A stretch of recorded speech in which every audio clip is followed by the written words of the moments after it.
านะอีกแล้วนะครับวันนี้ผมมีเคสหนึงน่าสนใจนะครับที่คือรถเร่งไม่ออกเหมือนกันนะครับอีกแล้วสำหรับอันนี้เป็นมินิคันที่แมนนะครับเป็นเบอร์เอสนะครับคันที่แมนเราจะเอาเข้ามาตรวจสอบเช็คว่าทำไมเร่งไม่ออกเร่งแล้วมีอาการสะดุดเราก็พบว่าตัวคอยจุดระเบิดเนี่ยเขาเรียกว่าเสื่อมสภาพการใช้งานนะครับสูบสามมีปัญหานะครับแต่ว่า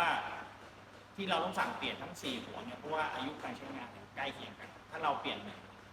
หัว3ไปแล้วอีก3หัวไม่ได้เปลี่ยนเนี่ยขับไปแป๊บหนึ่งมันก็เสีย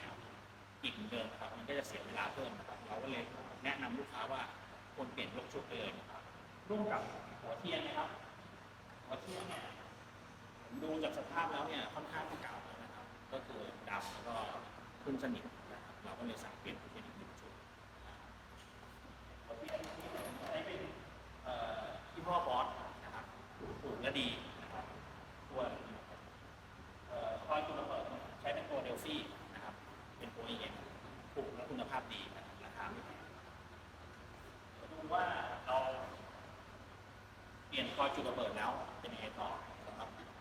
ตัวมินิคันที่แมทก็มีอาการแค่นี้นะครับ